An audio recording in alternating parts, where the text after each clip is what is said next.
Thank you. Welcome, everyone. It is fantastic to see so many of you in attendance. As I said, we have over 900, about 950 people have registered to attend this meeting on Zoom. There are more joining us. This is streaming live on PSC's Facebook and on Caabu's Facebook. My name is Ben Jamal. I'm the director of the Palestine Solidarity Campaign, and we are absolutely delighted to be hosting this meeting in partnership with our friends at the Council for Arab-British Understanding, Caabu.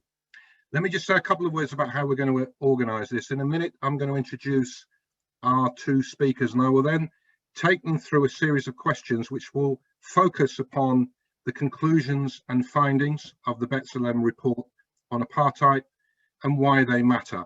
I will then hand over to Chris Doyle, the director of Caabu, who will open up the floor for questions from all of you. Please post your questions in the chat. If you will see that you can direct those questions to James at PSC. He will collate them. They will then be passed on to Chris, and when we get to that part of the meeting, we will try to make sure we answer as many as we can.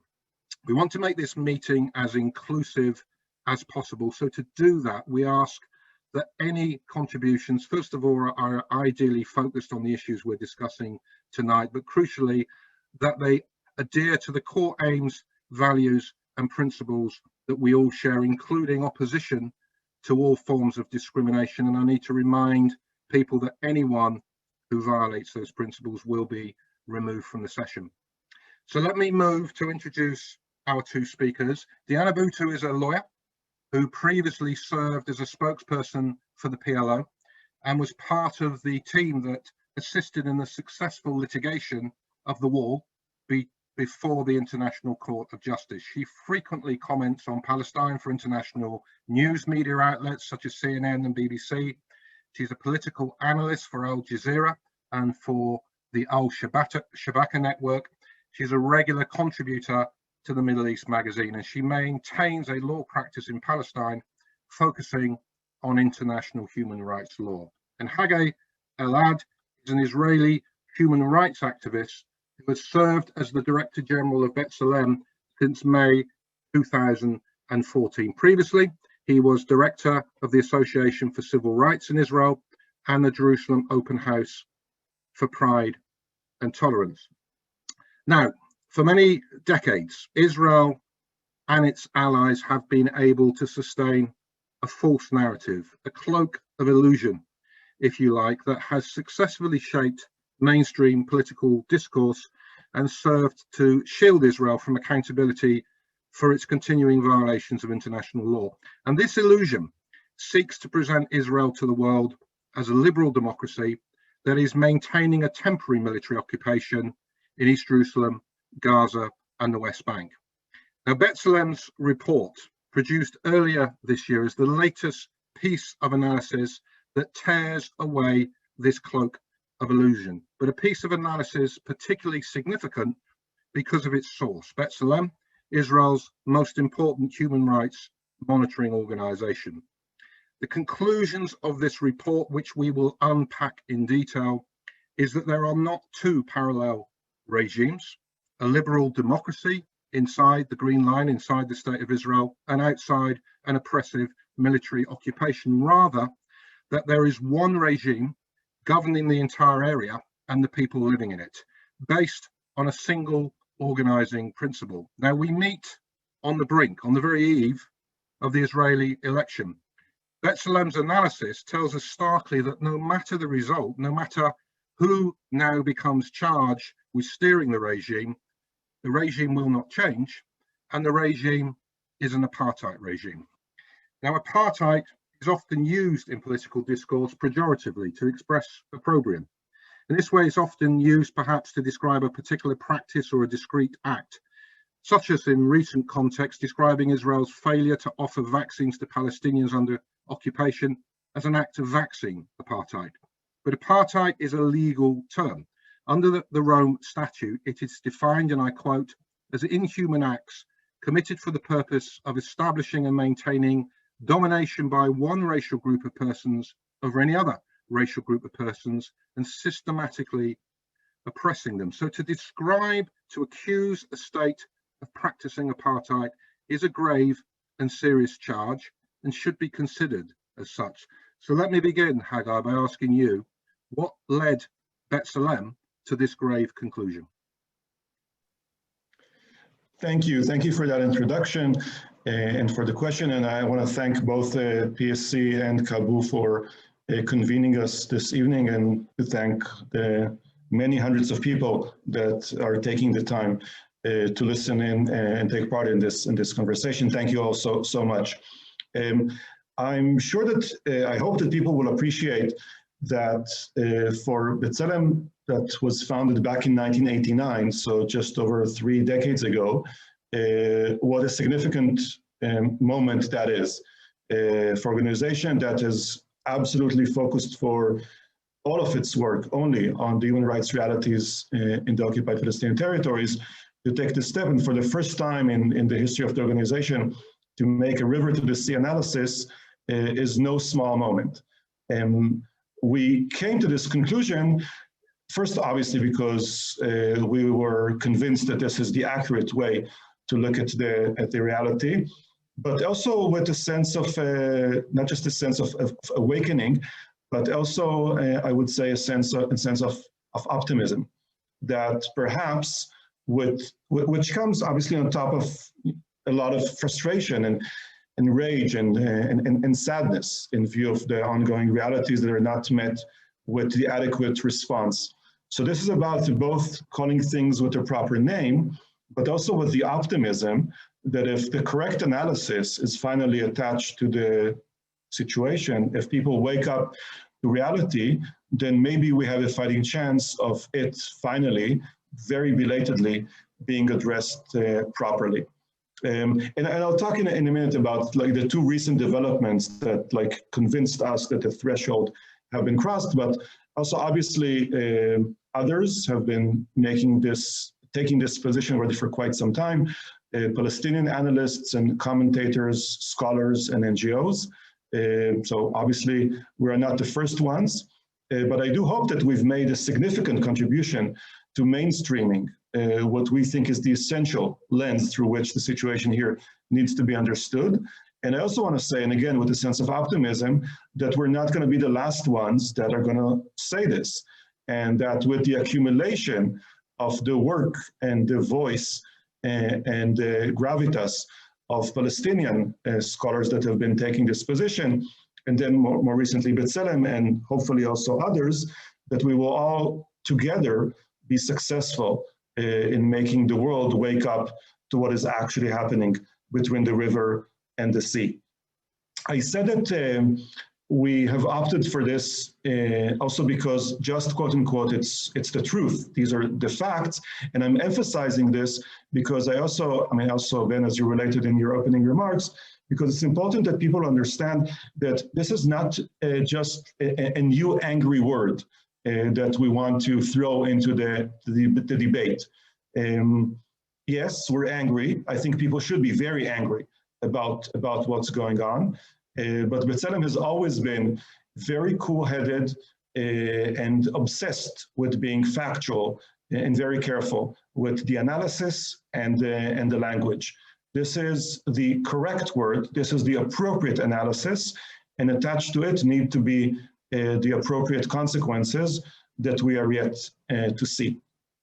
Okay, last thing I just want to throw in, because you related to the timing, we're having this conversation just on the eve of the elections, and to say also to acknowledge that, and to say what a gut-wrenching experience it is to observe this in so many ways, the way elections in Israel are not, in fact, a quote-unquote celebration of democracy, but in fact yet another occasion in which the subjugation and the denial of rights of Palestinians is even more spelled out in a more prominent way with the backdrop of this false sense of democracy. And if anyone needed even a more visible expression of that, then it was the event just the other day with the backdrop of the Palestinian community of Khan el-Ahmar, just east of Jerusalem, with Israeli Jewish politicians overbidding each other with the backdrop of a community that they want to forcibly transfer. They want to encourage the government, the next government. They're critiquing the current government for not having done so, not having moved forward with the war crime of the forcible transfer of an entire Palestinian community. And basically using the backdrop of the community that they want to erase as political football to advance their, get more votes at the expense of such a terrible action. So this is also like a bitter time to be in this conversation, and also with an understanding that, again, no matter what the details of the vote are going to be, any fair assessment of public opinion in Israel will come to the conclusion that there is a broad consensus, a very broad consensus amongst Jewish voters, that they're absolutely fine with one way or another of permanent subjugation of Palestinians, of permanent domination of Jewish people in the entire area, that people are totally fine with apartheid. So that needs to be said because that's the reality that we live in. Finally, just to zoom in on the two recent developments that compelled us to, recently come to this conclusion at the backdrop of this much broader research is two moments. One is 2018, the passage of the new basic law, Israel as the nation state of the Jewish people. And with that, I want to emphasize this. What we are not saying is that policy-based discrimination against Palestinian citizens have begun in 2018. No, that has begun in 1948 when the state was established. That has been the fact for 7 decades without the passage of that basic law. But what the basic law has done, it has elevated that pre-existing reality to a constitutional level. It has enshrined it through a basic law. And that's a moment of unmasking of the reality that was already in place before that. And in parallel, in a similar way, on the other side of the green line, the discussion that played out over much of 2020 around the Trump plan and perhaps the further formal annexation of additional parts of the occupied West Bank. Again, the Israeli policies all over the West Bank to advance the interests of Jewish settlers at the expense of the rights of Palestinians, none of that has waited for formal annexation. And obviously, none of that has stopped with formal annexation not moving forward in the meantime. But what 2020 spelled out is in broad daylight, the open Israeli intention to spend less time wasting our time on lip service to the two-state solution and just saying our intention is to continue controlling the entire area without giving Palestinian rights, to move that into daylight with open American backing at the time, and to say that in a clearer way. And with both of these developments in 2018 and 2020, we came to the conclusion that the threshold has been passed and the regime needs to be named for what it is, apartheid. Thank you, Hagai. And look, as you say, we hope that the B'Tselem report can be, and it should be, crucial in helping to mainstream this apartheid narrative. We've posted a link to the report in the chat. If you haven't read it, please do. Not only is it crucial, it is cogent and it is extremely accessible in terms of how it is written. We are going to drill down on some of the aspects of the report, but before we do that, Diana, obviously, as Hagai said, B'Tselem is not the first organization to make this charge.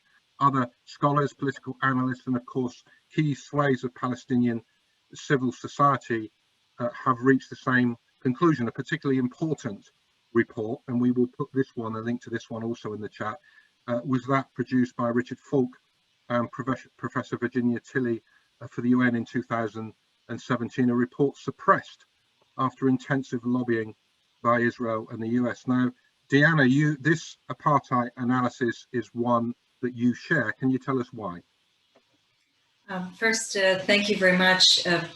First, thank you to the PSC for inviting me, and to Caabu, and to everybody who's attending. And I especially want to thank Hagai, my co-panelist, both for being the co-panelist on this, but also for taking B'Tselem to a direction that over the years we've seen such a sea change, and we've seen how he has directed B'Tselem to really to focus and become a spotlight on Israel, and to force people to really look at how it is that Israel is seeing itself. So thank you, Hagai. With that said, I want to say that you're absolutely right, Ben. There are so many people who have used this analysis in the past, and just a few that come to mind, people like Nimr Sultani or Hassan Jabarian or Rafif Ziadi or Ra'if Zreik and others who have written about this for many, many, many years.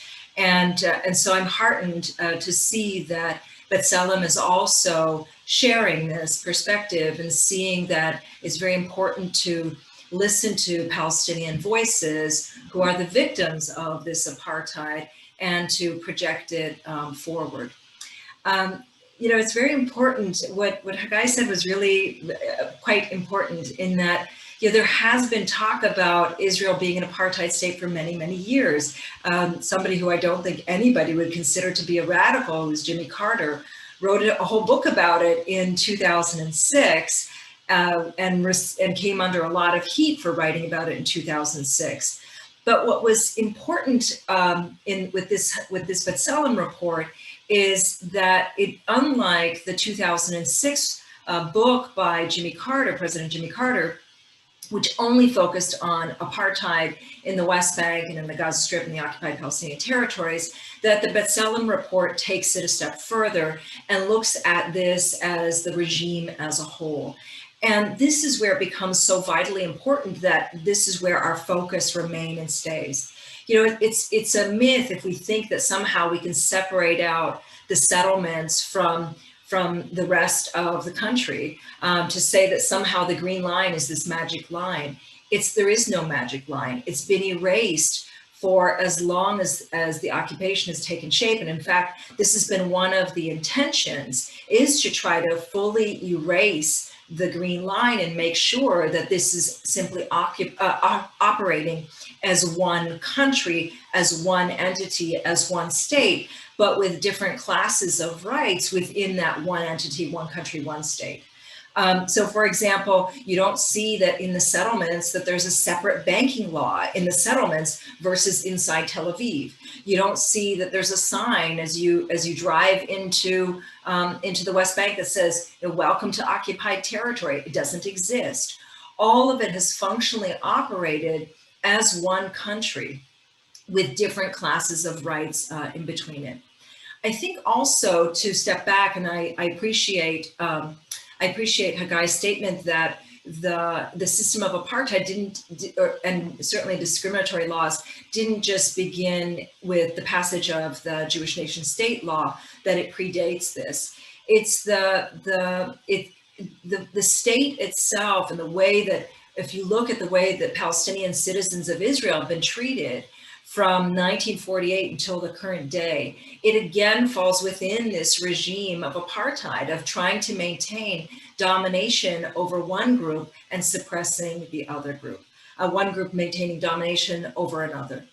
And we saw this, for example, from between the period of 1948 until 1966, where Palestinian citizens of Israel were living under a similar regime to that exists right now in the West Bank, of military occupation, where there was military rule that was in place at the time and that continued to operate even after 1966, with the official quote unquote end of it. It simply wasn't an end, but simply an easing of it. And so for Palestinians who've lived under this regime from 1948 until the current day, all that we have seen and all that we've lived under is different shades of a domination, of a attempt to control, to dominate, and to in fact deny us our self-determination. That's really at the core of it. And so I appreciate very much both the writing of this report and the advocacy that has been done around the report, because this needs to be mainstreamed. Now, just a word about the reflection of reality versus the way that it's that is viewed here. You know, the term apartheid here, it doesn't have that same negative connotation yet that it does around the world. For many years, Israelis have been hearing the term apartheid, and I've heard it from, you know, from heads of state onward, and seem somehow to be immune to it. So immune to it are they that while the B'Tselem report really registered very heavily in international media, with a couple of notable exceptions, that inside Israel it didn't have the same impact, the same negative impact, or in the sense of looking at it as saying, wow, this is the wake-up call that we need. And this is largely because this is what it means to be living in a system of privilege and apartheid. When you're part of the privileged class, you don't need to look around and say, well, maybe what we're doing is incorrect or wrong. You become very much immune to it. And in the case of Israelis here, the immunity stems from the fact that the rest of the world continues to treat Israel as though it's somehow a liberal democracy, which it is not. I just want to end my remarks by just giving a couple of quick snippets about this election. And I'm so delighted that Hagai has pointed out that we are on the eve of a fourth election taking place in 2 years. What's been fascinating about this election is not only the fact that Hagai El-Ad has served as a backdrop, but that in each of these elections that we've seen over the course of the past 2 years, that Palestinians always serve as the backdrop. And the theme is oftentimes who is going to be tougher, who's going to be harder, who's going to hit Palestinians more. And whether that is Benny Gantz very proudly proclaiming that he bombed Gaza back to the Stone Age, or Lieberman, who put forward ads saying that he was going to, that Palestinians would fear him as Minister of Defense and Prime Minister, or Bennett, who very proudly proclaimed what he's going to do when it comes to Hagai El-Ahmar, or otherwise, or even when it comes to Palestinian citizens of Israel, that the entire sphere of elections has been one of exerting privilege and showing privilege and exercising and displaying how much they're going to continue to dominate Palestinians. Thank you, Diana. Can I remind people, we've got some fantastic questions coming in, so please keep posting your questions in the chat. We want to drill down now on some of the aspects of the report. Looking at, in Diana's eloquent phrase, looking at different aspects of different shades of domination. Now, Hagai, you say in the conclusion, a key conclusion of the report is that, and I quote, in the entire area between the Mediterranean Sea and the Jordan River, the Israeli regime implements laws, practices and state violence designed to cement the supremacy of one group, Jews, over another, Palestinians. And you focus on 4 key arenas within which Israel perhaps can be said to cement this organizing principle. So immigration laws, which privilege the rights of Jews, control of land, restriction of freedom of movement to Palestinians, and finally denial to Palestinians of the right to political participation. I want us just to focus on some of those that may be less familiar to some of this audience. So in relation to land, you describe the policy to Judaize the area, to take over land for Jews whilst crowding Palestinians into enclaves. And that's something I think that is very familiar to people in terms of illegal Israeli settlement in the occupied territories. Can you tell us how this also serves as an accurate description of the policies exercised within the Green Line towards Palestinian citizens of Israel? Yeah, absolutely. If one looks at the general flow of land ownership, appropriation, and for what causes it is being used, then you see the same direction everywhere. Land is taken from Palestinians, it is overtaken by the state, and then it is later, under almost all instances, used for the development of communities and towns for Jewish development. That's been the case since 1948 inside the Green Line. That's been the case since 1967 in the occupied territories. And in each of these sub-areas in the area under Israel's control, there's been a different set of processes, always made legal in the internal Israeli system in order to somehow justify this and provide the guise of legality. But eventually, basically, we're looking at a very similar process in all of the area that Israel controls. And that's a very important aspect that we always come back to, this guise of legality, because the success of this apartheid regime is not only in its ability to maintain and advance the domination, the supremacy of one group of people over another, by the way, in a situation of demographic parity, right? There are close to 14 million people, 1/4, that live within the river and the sea. About half of them are Jewish, about half of them are Palestinian.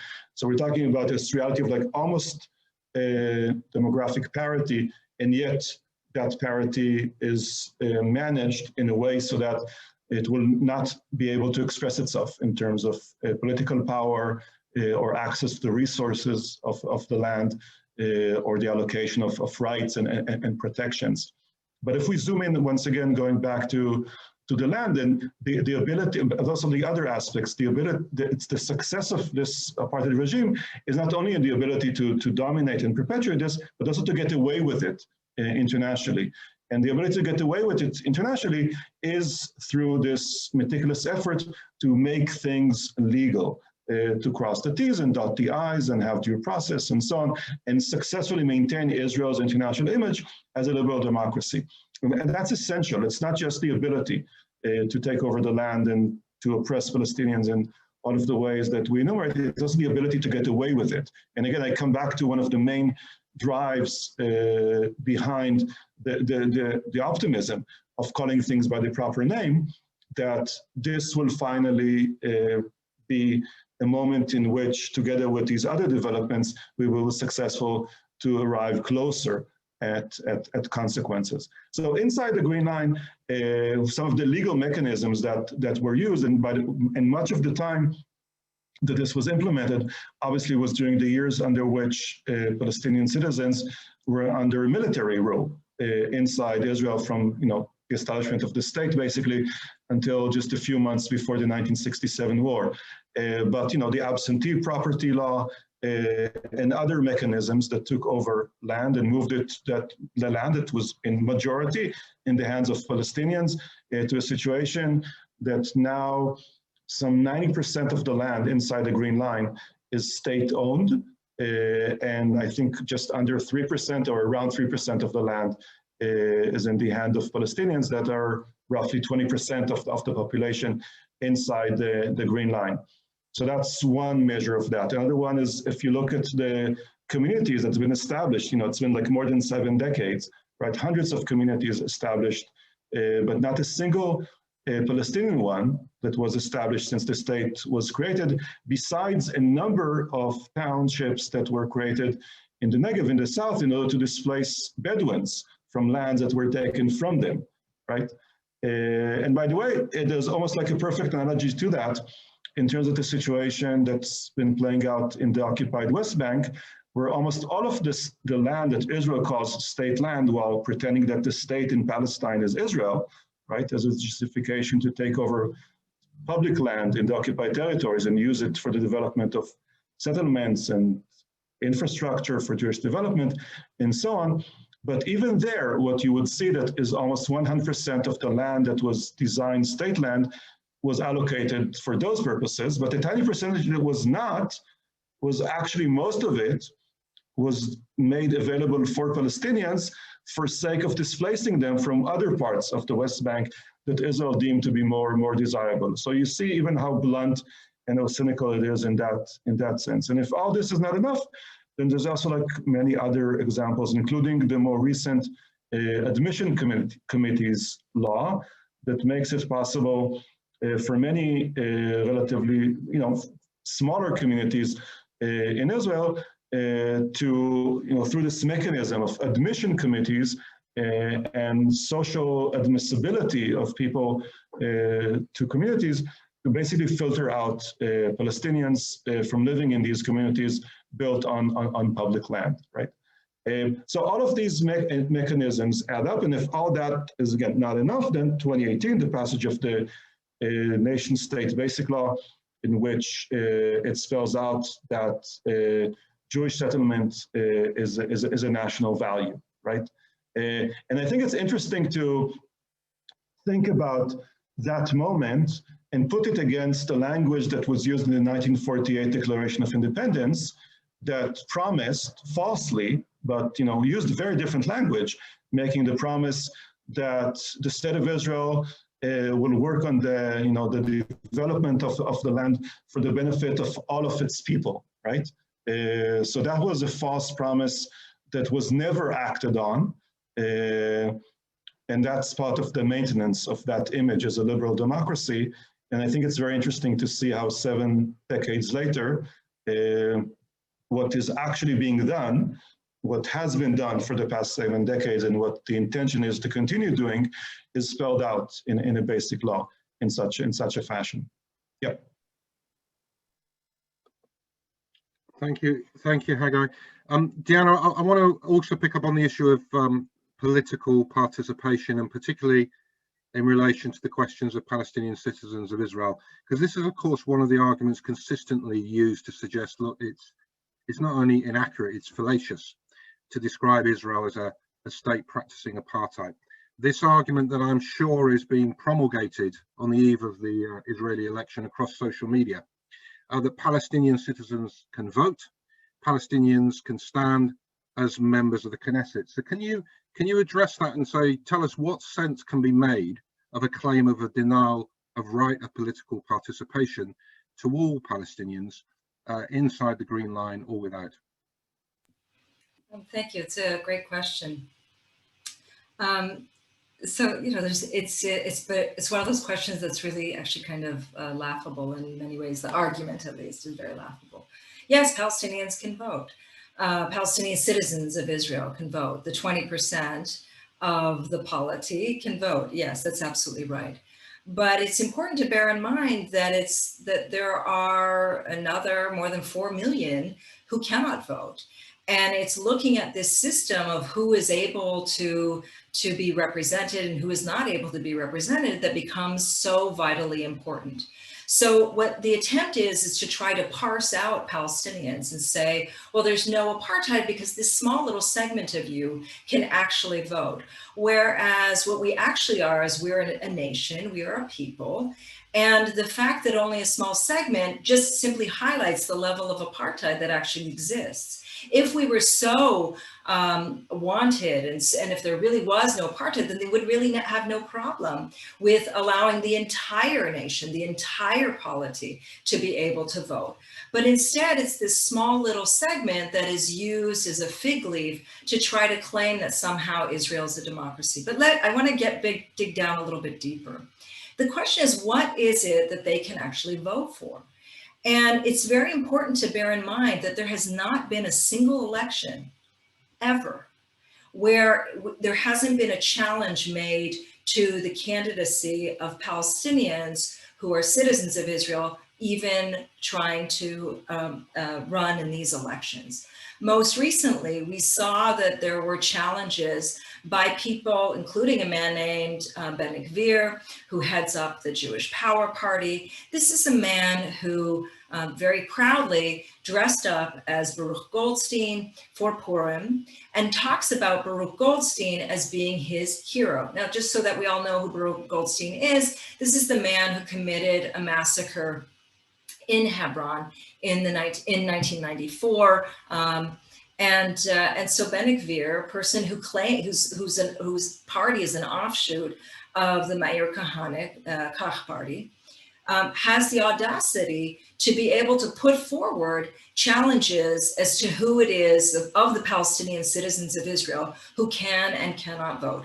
Now, who is it that they challenge? That, usually it's always the same challenge. They challenge the members of the Communist Party. There are challenges to the National Democratic Alliance, Beled Party. There's challenges to individual members of Knesset that are within those parties. But this time his challenge was not only to those, the usual suspects, but against a woman, a Palestinian woman, who for some odd reason, and I have no idea why, has decided to run in the Labor Party. Now, let's be clear, the Labor Party is not a radical party. It's not an anti-Zionist party.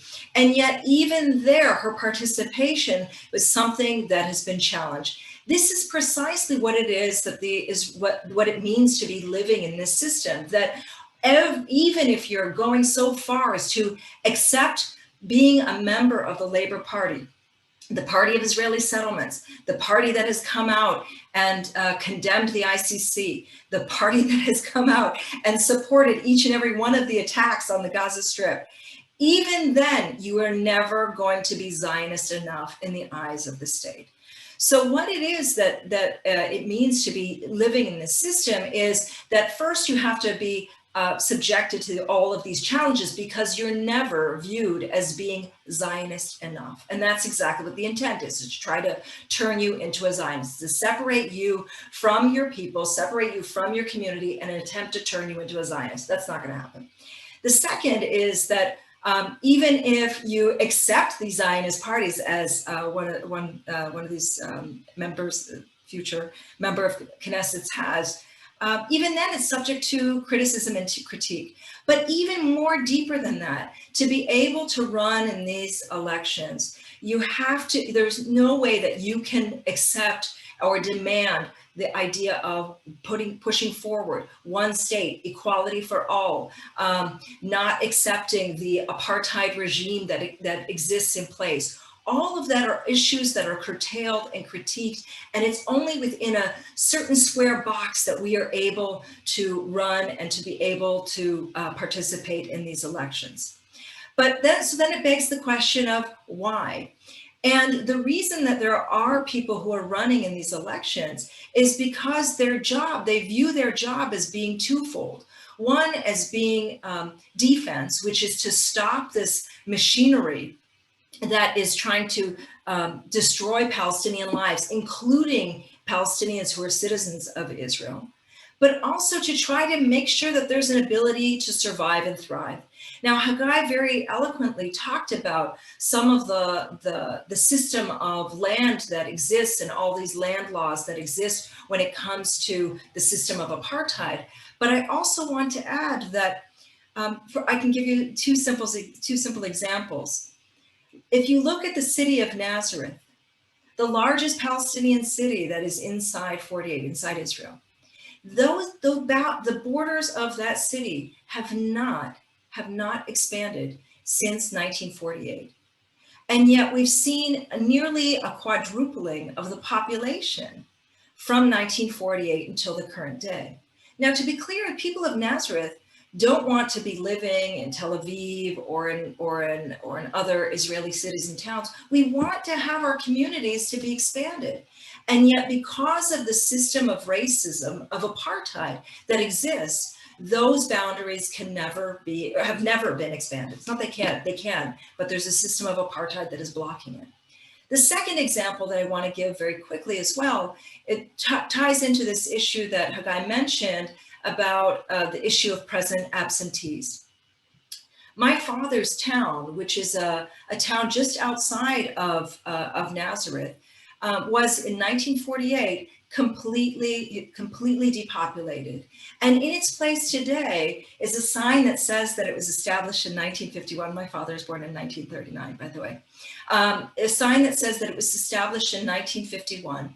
And my father and his family were all declared present absentees with all of their land taken away from them. My father is a citizen of the country, and yet even as a citizen is unable to go back and access his land just two kilometers kilometers away from the city of Nazareth. This is what it means to be living within this system. Yes, we have the ability to vote, to be able to have people in the Knesset that can try to stop some of this racist legislation. But as a whole, the system continues to perpetuate and proliferate this racist legislation. And there are many people who say that we should now be boycotting these elections because the entire system is simply designed to perpetuate racism and apartheid, and that Palestinians are providing it with the fig leaf. Diana, thank you. So look, for the final bit in this session, I want to just focus on Israel's attempts to delegitimize, indeed, even to prescribe any attempt to define its laws, policies, and indeed constitutional order as racist, and moreover meeting the definition of apartheid. And these attempts, including through describing such analysis as anti-Semitic, have undoubtedly created a chilling effect. In the concluding sections, the report notes that unlike South Africa, which proudly declared itself to be an apartheid state, Israel does not do so. It vehemently protests that it is a democracy, but as I said, it not only protests this claim, but with the support of allies makes strenuous efforts to close down any attempt to define it in these terms. So can you say something, both of you, about how to respond to these attempts to delegitimize the apartheid narrative? And then also, why does it matter that Israel is understood as an apartheid state? What flows from that analysis? And can I put that question, first of all, to Diana? It matters because when we view Israel as an apartheid state, which it is, there's then a whole legal element that then kicks in. You know, the issue of apartheid, there's a convention against the crime of apartheid. And this convention was not only in relation to South Africa, or Southern Africa at the time, but also it was deemed to be so big that even in 1999, after apartheid in South Africa had ended, years after apartheid in South Africa had ended, the Rome Statute that governs the International Criminal Court, that governs what is considered to be a crime under the International Criminal Court, also includes with it the issue of the crime of apartheid. So it's very important that we view this not just simply in light of South Africa, and that we not analyze it in terms of South Africa either, because yes, it's apartheid because of the structure, but it takes on very different shapes and forms. And the question is, and the issue is that it doesn't actually have to be copy paste for it to be apartheid. All that is necessary is for the system of domination to be present, and it is. And beyond that, as going to why this is so important is because from there we can then start pushing for the remedies. And just as when it came to apartheid in South Africa, there were two tracks that took shape. One track being the legal track, and another track being the whole BDS movement. So too, I think it's very important for us also to be pursuing these dual tracks of one, trying to hold Israel accountable legally, but also pushing to hold Israel accountable through the BDS mechanism. So this is why, for me, it is so vitally important that we label it what it is, that we move forward with it, and that we continue to demand the same types of remedies. I don't think that it's okay any longer for Israel it hasn't been for a long time, for Israel to be able to be treated as though it's not a pariah state. It is a pariah state, and it must be treated as one. And that, for me, focuses on pushing forward BDS and making sure that Israel is held to account not only for what it's doing in the occupied territories, but also what it's doing to Palestinians as a whole. And I'll leave the second part to Hagai. So Hagai, if you can pick that up, anything you want to add about why this analysis matters, but also how we should respond to these attempts to say, look, this is an illegitimate form of discourse, even that to describe Israel in these terms is inherently anti-Semitic. How do we respond to such charges? Yeah, I think that, going back to one of the points that was mentioned before, that Israel's success, Israel's ability to continue with this situation stands on 2 feet, right? One is like the facts that keep accumulating on the ground with the advancement of this project by Israel in all of the area it controls, but also the other feet, which is key, which is the ability to move ahead with this with no consequences. Not diplomatically, not economically, not legally, not in international public opinion, and so on. And that's one of the key lessons that Israel has learned from South Africa, how to, do this also without many of the less visibly pleasant aspects of apartheid South Africa style, like petty apartheid, segregated public spaces with signs on benches and beaches. Like Israel does it in most of it in a very different way, in a grand apartheid fashion, in ways, for instance, like to describe the situation that Diana mentioned around Nazareth and the Galilee. Like that's policy based, and like you won't find like a sign on a bus that will explain that. It's all somehow in the bureaucracy of like the planning mechanisms and so on. It's much more obscure and it's much more internationally digestible, but the actual outcome that one gets in the context of that broader regime is much more successful, right? You're dealing with bigger picture line items that you are successful in advancing and getting away with in that sense. So I keep coming back to this point, the getting away with the regime's ability to get away with its policies and with its essence. And that needs to change. And the reason that Israel is so invested in trying to make any criticism go away is because I suspect that they share the same analysis, that it is essential that they manage to keep this cost-free, that they manage to keep this internationally digestible. And for that, the criticism needs to be silenced, because obviously there is a chance that if people will know the facts, then international public opinion will wake up, and then people that live in genuine democracies will demand from their elected representatives that the foreign policy of the countries that they live in will finally be aligned with a genuine commitment to human rights and rejection of apartheid. And all that will eventually translate into real consequences, not just consequences in the very slow-moving process that may unfold in The Hague, in the ICC, but also in ways that involve independent decisions that will be made by various countries in terms of their relations with Israel, and also at the UN and in other multilateral arenas, right? So there's a chain here that all of it begins with the criticism from the ground of the reality. And because of that, there's a need to silence that criticism, right?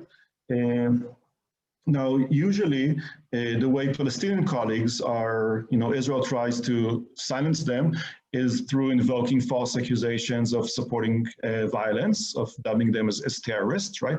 I'm not making this up. There's official government reports that describe Palestinian human rights activists as terrorists in suits, right? That's the name of that report.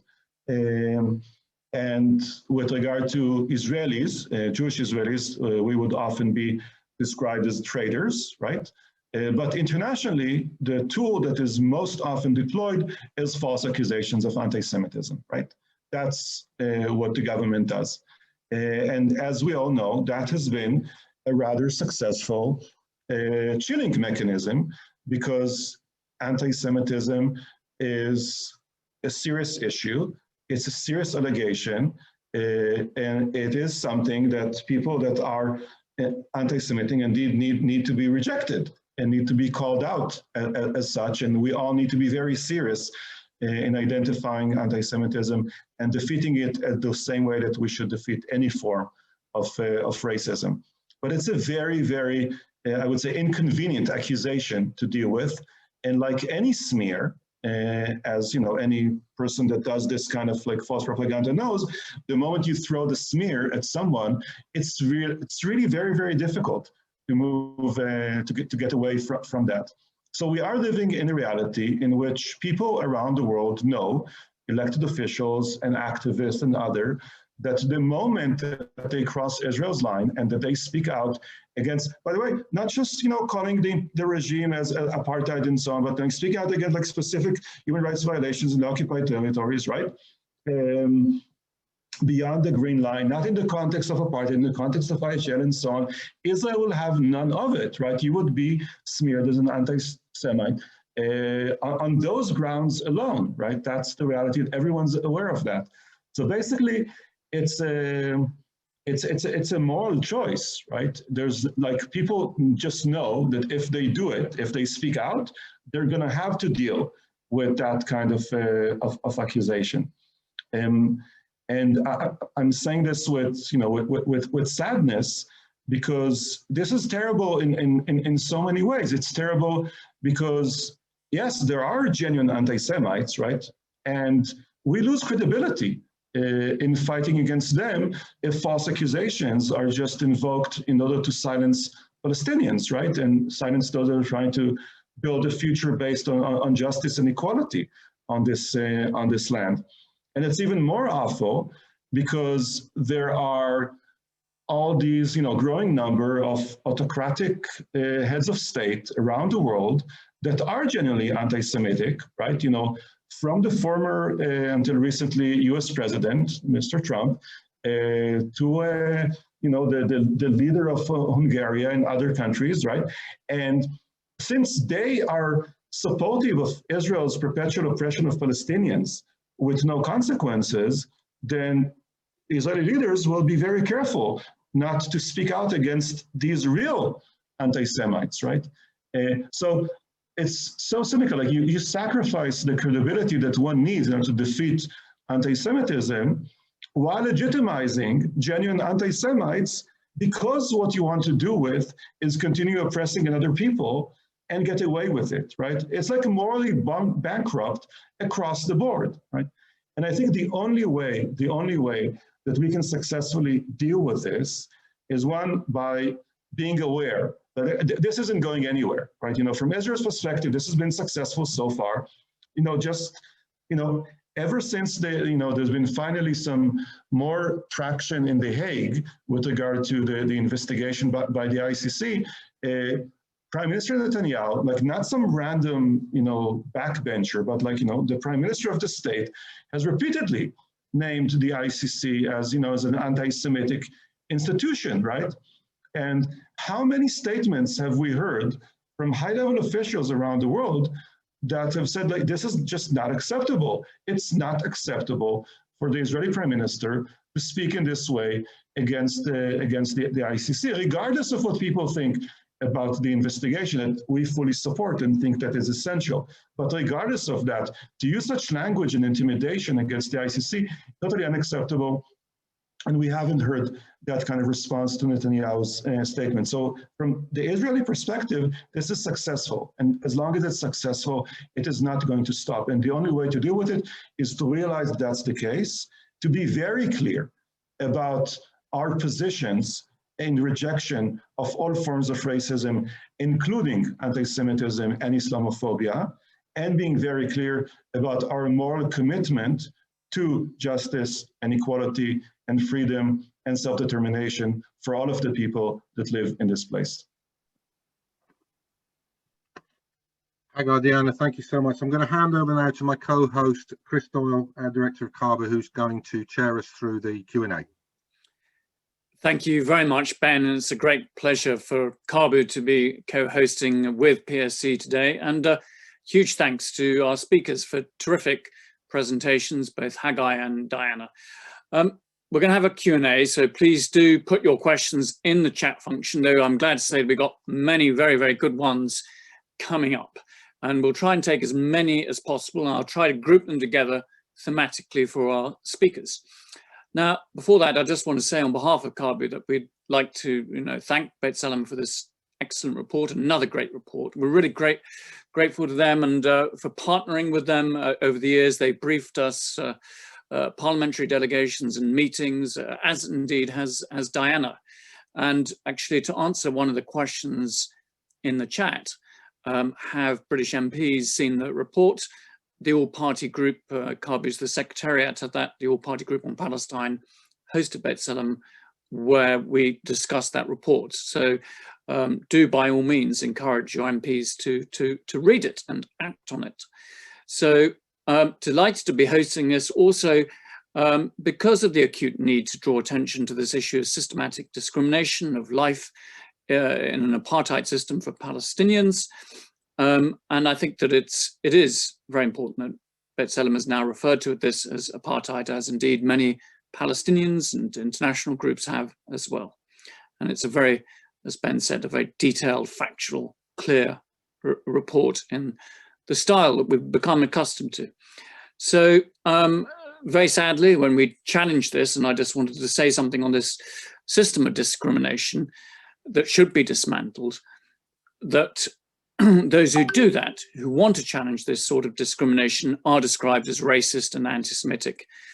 And indeed, Caabu is accused of unambiguous Jew hatred just purely for hosting such a meeting. And that is shameful for all the reasons that Hagai has just said. And none of these accusers address the systematic discrimination, or the war crimes, the other crimes, the apartheid system at all. So they attack the messengers and not the message. And we're not going to be intimidated by all of that. And we're going to continue to base our arguments in the core root values of equality, human rights and justice. So we're very much here acting in solidarity with those groups who are attacked, including B'Tselem, the shrinking space in which they operate. So huge thank you to them. Now, we've got a bunch of questions, and the first lot really are to do with the issue of apartheid itself, and then we'll move on more to what possibly we can all do about this, what the international community can and should do. So there's a question for Hagai, I'll give him a couple, whether there was unanimity with B'Tselem concerning this analysis of apartheid. Did everybody within the organization agree? Was it contested? And secondly, a question that often comes up, is it useful to use this term apartheid? Many politicians, even if they agree with the analysis, see it as divisive. Certainly something I've heard a lot about. And also for you, Hagai, does B'Tselem advocate for the Palestinian right of return for refugees? So we'll start with Hagai. Thank you. So first, with regard to the position of the organization, yeah, we had very thorough internal discussions on this issue over an extended period of time in developing our thinking and analysis on this issue. And as I said in the beginning, it was also specifically complicated for us because our expertise is with regard to human rights in the occupied territories beyond the Green Line. So it also involved educating ourselves with regard to the realities inside the Green Line and to see whether this analysis adds up and makes sense to us, which it absolutely did. And I'm very proud of the process that we had internally that involved the entire team and obviously the board of the organization. Obviously such steps are steps that could only move forward with the the backing of the leadership of the board of the organization. So I'm very proud both of the team and of the board that really, I think, shaped the thinking and the framing and the language and the very fine tuning of the position of the organization through this report. And also to say that this is now going to inform our thinking and our analysis looking forward, right? This is not a one-off, and And not just because other actors hopefully will be taking this position looking forward, but also because it is now part of the way we look at reality. It's changed the way we analyze the situation. So I hope that as people continue to read, B'Tselem reports and position papers, that this issue will be revisited. And in that sense, I really like to point out the most recent report that we published with regard to Israel's settlement policy in the West Bank. That is the first report that we publish under this broader umbrella of analyzing a specific aspect under the broader worldview of apartheid. So I also recommend taking a look at that and that report, because it also touches on many of the issues that we didn't have a chance to expand on in today's conversation. Now, with regard to whether this is helpful, so the short answer is we'll see, right? And we could have asked the same question with regard to whether only talking in the realm of international humanitarian law, was that helpful? People have tried that for a very long time, and yet we are where we are. IHL also has a lot of protections for the occupied people. There should have been consequences for violations of IHL, as well as enjoyed impunity also like in that context, and yet we are where we are. But I think the question for us is beyond that. It's not just whether this is helpful, but first whether this is accurate, whether this is the right way to look at things. And just because we are the human rights organization that we are, if we come to a conclusion, then we have a moral obligation to share it with the public in a way that's almost independent of how it's going to be effective or not. Having said that, I'm also, as I said before, optimistic that this will be effective in moving things forward in the directions that we think are indeed essential. And I want to point out, and I think that's essential, that there's so much effort in trying to not look at the situation in this way, and also to always pretend that the problem is somewhere else and that the problem is in the future, right? And that goes back to the worldview that we want to, point out that has become untethered to reality, which is that, democracy plus permanent democracy inside the Green Line, liberal democracy, Jewish democracy inside the Green Line, with a temporary occupation attached to it on the other side of the Green Line. Democracy plus occupation. And always saying that it's 2 minutes to midnight, and only if certain additional steps would be taken, then it would become apartheid. Like that was much of the language around the plan for formal annexation. But if you would have, rewinded not just a year back, but 5 years back or 10 years back or more, it always is somehow still 2 minutes to midnight. If only another settlement will be built, then something will happen, and so on. The clock has been stuck in that situation for a very long time already. And we have to move beyond that. We have to move beyond that if we want to arrive at consequences. Otherwise, it's just going to be, people will have the same conversation in 5 years, and you would be surprised that it's still 5 minutes to midnight or 2 minutes to midnight, and there's nothing that you need to really wake up to. No, it's not 2 minutes to midnight. The clock hasn't been stuck for the past 20 years. It is apartheid, and we need to address it as such.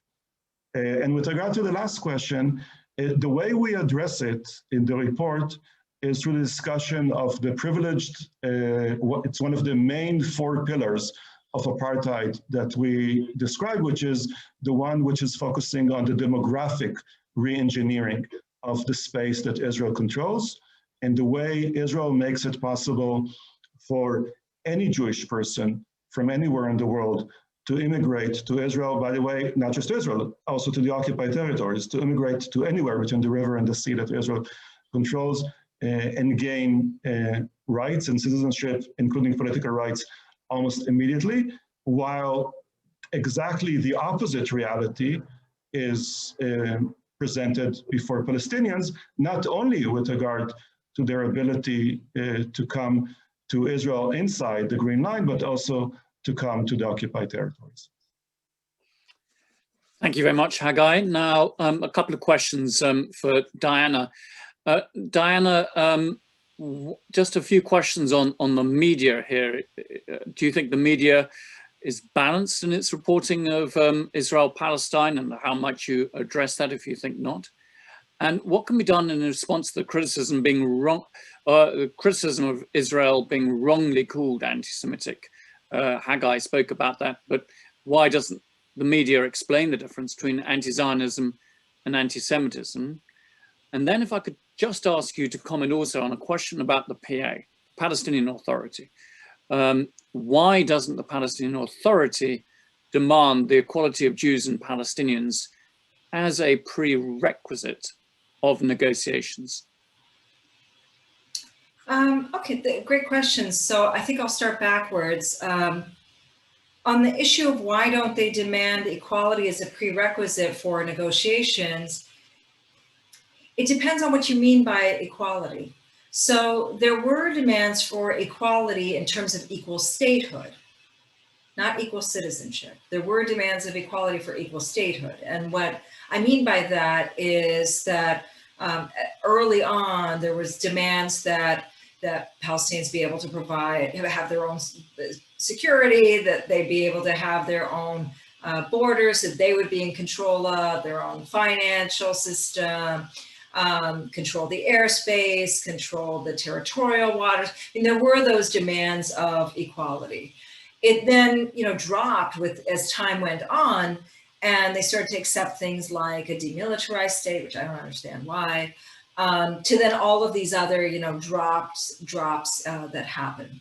But in terms of demanding equality as in one state, that has not happened. And the reason that has not happened is because, look, to be clear, the numbers are still showing that people still want to see their own independent state.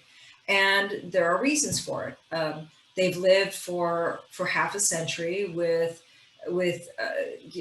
Israel's boot at their neck, and they're quite frankly quite tired of it. So when people speak of one state, it's not the way that I speak of one state, of a system of dismantling the settler colonial regime, of decolonization, etc. But for them, it's this idea of like, we're going to have to live under Israel's thumb. No, we want our own self-determination. We want to have our own state. And so the PA very much mimics that, and not only mimics that, but also uses it to their advantage. They want to have their own state. They want to be the ones in charge. Power protects itself. That's the way that it works. But in terms of equality of statehood, yes, that was a demand that was made. It's since been whittled down, but never equality when it comes to just this equality within the one state. In terms of the media, where do I begin? The fact that we're even asking for balance is a problem, because balance already favors the privileged class, and balance already favors the place that has a state, or the people that have a state. That's what balance does. Instead, where there should be focus is what it's like to live daily under Israel's rule. That's the part that we never see. But it's rare to see the overall context. It's rare for journalists, particularly on these few 7-minute news segments or 3-minute news segments, I don't know how short they are these days, for them to provide the context. And I'm not talking about the entire history, but just the simplicity of what it means to be living as a second-class citizen in your homeland, or what it means to be living under Israel's military rule. These are things that they rarely cover. So what does get covered a lot, and where people are demanding quote unquote balance, is that if there's something that happens militarily, they demand balance.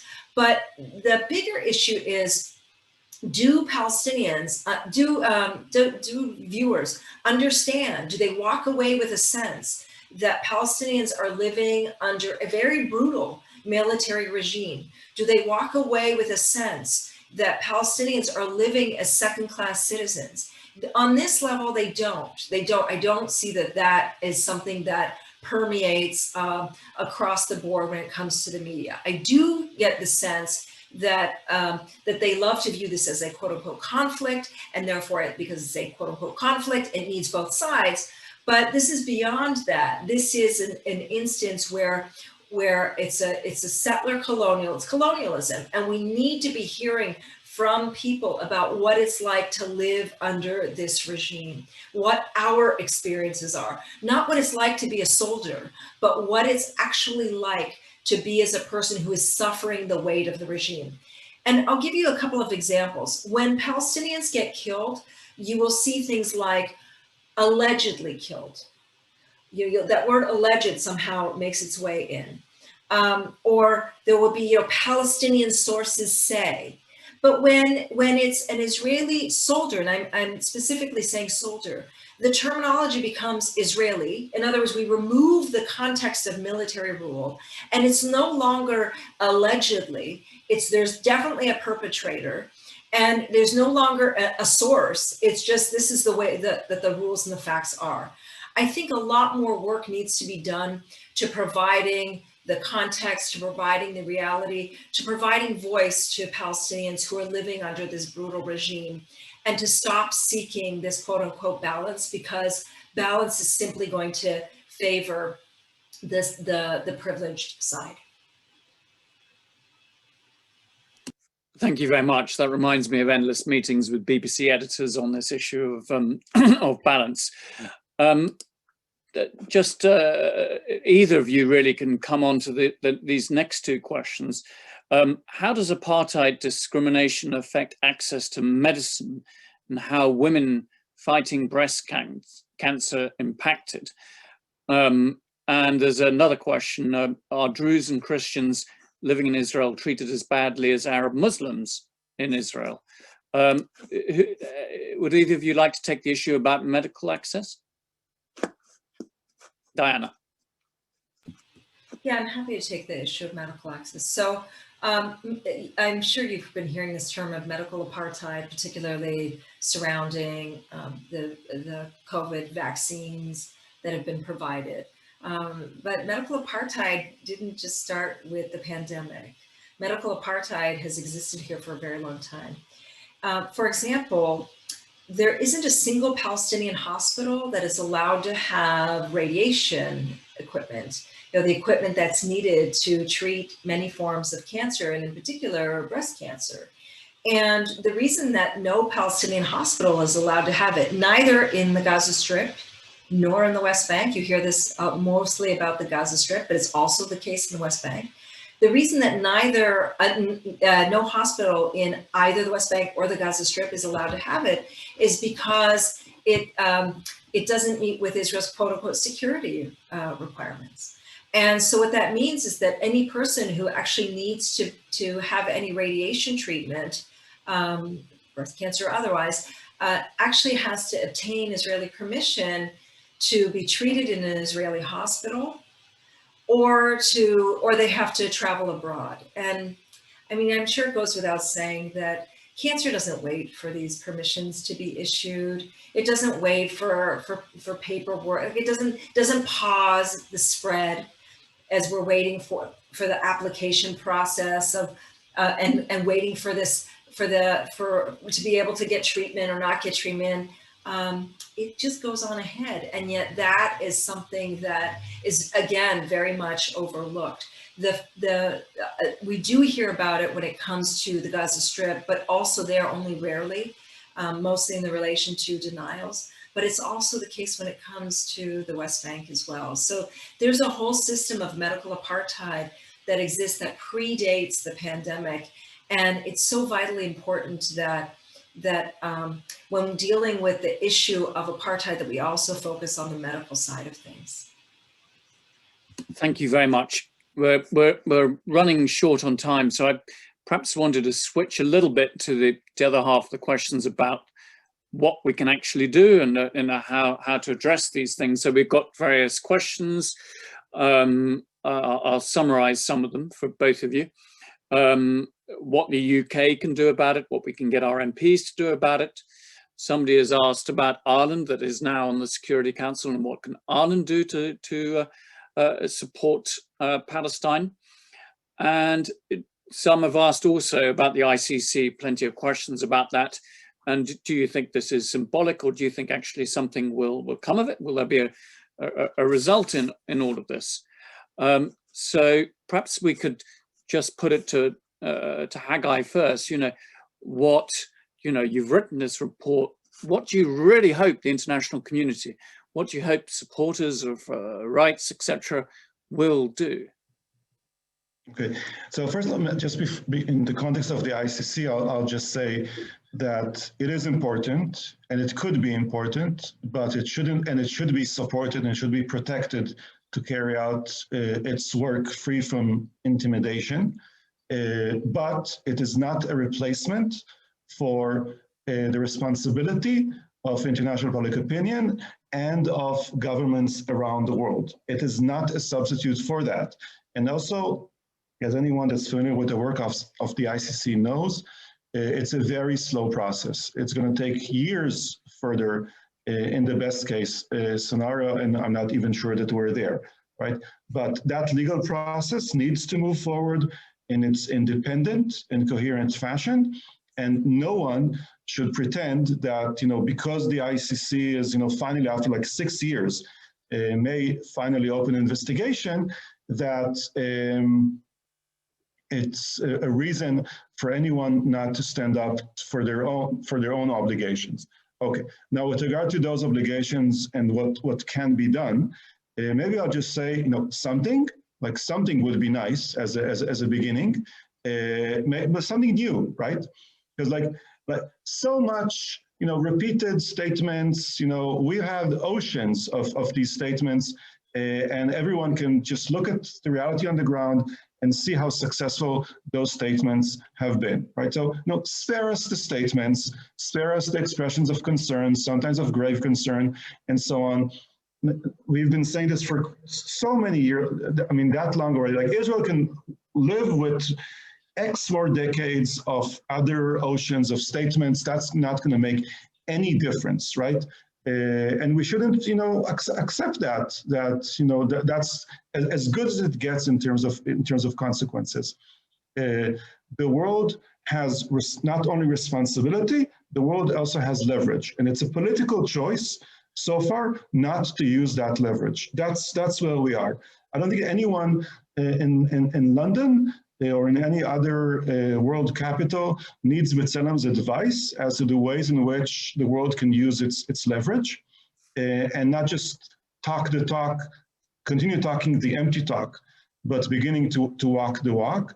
Everyone knows the leverage that they have and the ways in which it can be used, and everyone acknowledges that the only reason this isn't happening is because it's a political choice of convenience to ignore the rights of Palestinians, to ignore their oppression, and to continue to have a relationship with Israel in a way that, and here I circle back to the elections tomorrow, that basically spells out to those that do have political rights in this country and that will vote again tomorrow, that the world is fine with Israeli apartheid against Palestinians, that the world is accepting this with impunity, with no consequences. And so the privileged millions that have political rights can go ahead and vote again and vote on other issues that concern them, because they suffer no consequences, they face no consequences to what we're doing to Palestinians. And in that sense, it's a repeated international intervention in domestic politics by spelling out every day that there is no crisis in Israel's international standing and that everyone is fine with what we're doing to Palestinians, so we can just proceed in the way that we have been proceeding for so many decades already. The moment that changes, and it only depends on political will, nothing else. The moment that changes, we have a fighting chance to see a different future here. As long as that doesn't happen, things are going to continue moving in the same trajectory that they've been moving so far. That's it. Thank you, Hagai. And it reminds me that actually we've just passed the 3-year anniversary when our beloved Prime Minister in this country actually did an interview with the Jerusalem Post and said Israel had to choose between a two-state solution or an apartheid system. I'm not sure he'd repeat that sort of sentiment today. But Diana, what are your thoughts on what the international community should do? I just love the way that Hagai said it. Something, because we've been sitting around waiting for such a long time. And, you know, we can practically copy paste the same statements that were written in the year 2000 with the statements that were written in 2010, with the statements that were written in 2020, with the statements that are being written now in 2021. The date changes. Sometimes they add the word grave concern. Sometimes they remove the term grave concern. But the consistency has been that nothing gets done about it. And this is why I think that for us, I'm not holding my breath that anything is going to be happening on a state level. I don't think that we have to we should give up. I think we have to continue to be pushing and continue to be demanding, because the cracks are already starting to emerge. We are already seeing that people are not only talking about apartheid, but talking about Israel being an oppressor. And beyond that, they're talking about Zionism. They're talking about the settler colonial regime. And it's starting to make waves, but it's not yet enough. I think that the bigger issue for me is, while I'm not going to hold my breath that something's going to happen other than, you know, the statements that are copy paste, grave concern, less grave concern, whatever, I do believe in the power of people. And I believe that this is why it's so important for us to be continuing to push for BDS, to be continuing pushing for boycotts, for divestment, for sanctions, not just in the West Bank. And not just in relation to settlements, but even beyond that. And I also think that it's very important for us to continue to try to work within our systems to make sure that people understand what it means to be supporting Israel. I believe that one of the great things about this report is, and one of the things that B'Tselem is doing, is that they're holding up a mirror to Israeli society and saying to Israeli society, is this really where you want to be? And I think that it's so important for us to continue to hold up that mirror and then turn it to Israel's supporters and say, is this really what you want to be continuing to support? Is this really where we want things to be continuing to do?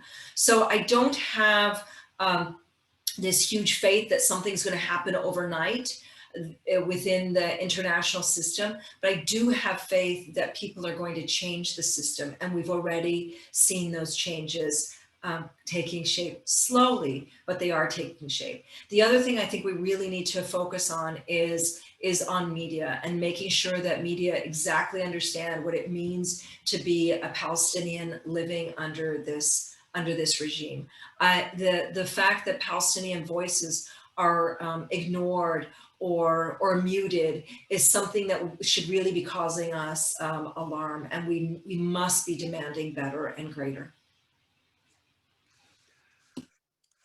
Thank you very much. Really, it's been a great pleasure. You make a great double act, Diana and Hagai. It's been a privilege to compare you both. So I'm going to hand over. Thank you to everyone who made those great questions as well. But hand back to Ben Jamal from PSC. Thank you very much.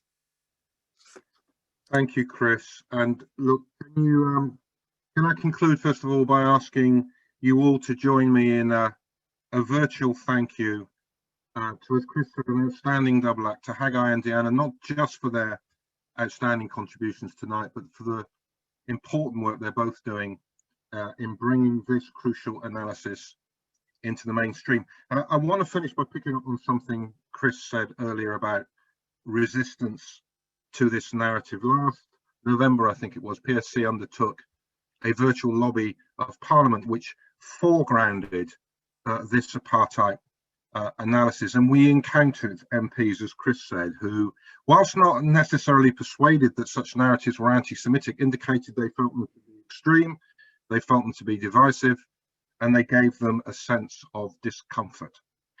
To me, in many ways, this is a similar experience to those who say, look, being confronted by the truths of Britain's imperial and colonial history, and if you like, the part played in it by men like Churchill, is discomforting. It confronts people with truths that they would rather not confront. But one cannot tackle an injustice unless one names it. As B'Tselem say so eloquently in their report, as painful as it is to look reality in the eye, it is more painful to live under a boot. Again, as B'Tselem say in the conclusion to the report, there are various political paths to a just future between the Jordan River and the Mediterranean Sea, but all of us must first choose to say no to apartheid. And history has taught us what saying no to apartheid means. Remember the words of Desmond Tutu, who told us that in a situation of justice and injustice, one cannot be neutral, because to be so is to be on the side of the oppressor. Saying no to apartheid means naming it and then refusing to cooperate with us. Now, there are MPs on this call, and whatever our views about the likelihood, as Diana said, of imminent change, our message to them, our call on them, does not alter. Our message we give them to take back to Parliament is that you either refuse to cooperate militarily, politically, financially with an apartheid regime, or you are complicit in sustaining it. So an end to the two-way arms trade, an end to all trade that supports violations of international law and human rights. And for public bodies, including universities and local authorities, saying no to apartheid means ending all investments in institutions and companies and corporations complicit in supporting apartheid. This is the work we are driving here in the UK with the support of many other civil society partners. As B'Tselem say, finally, recognizing the apartheid nature of the regime does not mean giving up. On the contrary, it is a call for change. So thank you all for attending tonight. Please join us, add your voice, add your energy in fighting to help make that change. Thank you all for coming.